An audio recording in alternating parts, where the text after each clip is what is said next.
So అయితే what was your most memorable incident? ఒక్కొక్కళ్ళు ఒక్కొక్క కథ చెప్పండి about this Okay. Making of ఇది దిస్. కథ కాదు నిజమే, ఎందుకంటే ఒక అసలు set- కోబలి ఏంటో నువ్వు కథ చెప్పమ్మా ముందు. కోబలి ఏంటోనా నాకే ఆయన కరెక్ట్ చెప్పలే ఈ రోజు దాకా కథ. అది ఒక జాతరకి సంబంధించిన Kobali means I think it's ఇది పదం ఎక్కడి నుంచి రేవన్ తీసుకున్నాం రాయలసీమ. మనము, రాయలసీమలో బలిచ్చే ముందు they shout like Kobali Kobali అని అంటే అరుస్తారు. డిఫరెంట్ అంటే రాయలసీమలో కూడా ఏంటంటే ఇప్పుడు మీరు రకరకాల మనుషులను అడిగితే ఒక్కొక్కరు ఒక్కొక్కలా చెప్తారనమాట. బట్ మేజర్గా ఉన్న స్టోరీ ఏంటంటే అక్క దేవతలు అంటారు అక్కడ అటు సైడ్. పెద్ద అక్క చాలా అందంగా ఉంటారు అనమాట. ఆమెని బలాత్కారం చేయడానికి ట్రై చేస్తాడు రాక్షసుడు. ట్రై చేసి తనని వెంటబడినప్పుడు ఏమవుతుందంటే తను తప్పించుకొని మేకల దగ్గరికి పోయినప్పుడు మేకలు అరుస్తాయి. తర్వాత వెళ్ళి ఒక కోళ్ళ ఇది ఉంటే అక్కడ పోయి దాక్కున్నప్పుడు కోళ్ళు అరుస్తాయి. ఆ తర్వాత ఇంకేం చేయాలో అర్థం కాదు తను పారిపోయి ఒక చీమల పుట్ట దగ్గర దాక్కున్నప్పుడు రాక్షసుడు దున్నపోతు రూపంలో వచ్చి పుట్టని ఇది చేయడానికి స్టార్ట్ చేస్తాడు అనమాట. అక్కడి నుంచి కూడా సంభవం తప్పించుకుని ఇంటికి చేరుకున్నాక వాళ్ళ తమ్ముడు పోతురాజుకి చెప్తుంది ఇట్లా అయింది అని అంటే మొత్తం ఊరు సమక్షంలో ఊరు మధ్యలోకి ఆ రాక్షసుని దున్నపోతుని చిత్రహింసలు పెట్టి తీసుకొని వచ్చి వాళ్ళ అక్క ముందర పెట్టి నరుకుతాడు అనమాట పోతురాజు. నరికేటప్పుడు ఊరంతా సపోర్ట్ చేస్తుంది, కోబలి నరుకుబలి కోబలి నరుకుబలి అని.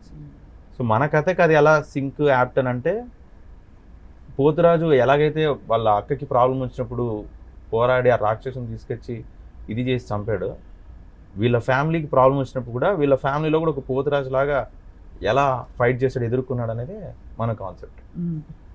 సీజన్ 2లో I'm going to explore more of this theme.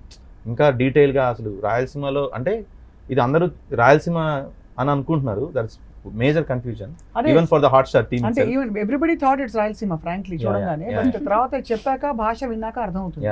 అయితే మా ఐడియా ఏంటంటే రాయలసీమ ఫ్యాక్షనిజము ఫ్యూజన్ చేద్దామని అనుకుని తెలంగాణలో కలిపాం.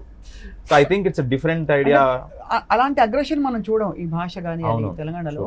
ఆల్దో ఉంటా లేదని కాదు, బట్ ప్రైమరీలీ ప్రేమగా పలకరించే వాళ్ళు ఎక్కువ ఉంటారు ఇక్కడ. ప్రేమ ఎక్కువ మన అవును. అదే ఇక్కడ ఐ థింక్ ఆ రూరల్ ఏరియాస్ లో ఇప్పుడు ఈవెన్ షూట్ చేసేటప్పుడు నా తెలంగాణ కోటి రత్నాల వీణ తెలుసు కదా, కరెక్ట్. అంతే కదా. సో బట్ ఎనీవే అయితే ఫ్యూజన్ రాబోతోంది రాయలసీమ. ఇది ఫ్యూజన్ ఆల్రెడీ ఫ్యూజన్ చేసాము. సీజన్ 2 ఇంకొంచెం ఆ కల్చర్ని ఇక్కడ కలపడానికి ఇంకా కొంచెం చేద్దాం అనేది. అంటే ఈ మధ్య ఫిలిమ్స్లో చూస్తే ఇంటర్నేషనల్ ఫిలిం కావచ్చు, రీసెంట్గా RRR సినిమా కావచ్చు, ఒక స్వాతంత్రకి పురాణ ఇద్దరు డిఫరెంట్ క్యారెక్టర్స్ని ఎలాగైతే ఫిక్షన్ చేసి చెప్పారో this is something like that. ఒక ఫిక్షనల్ వరల్డ్ అనేది ఐడియా తెలంగాణ రాయలసీమ కలిసి ఉంటే.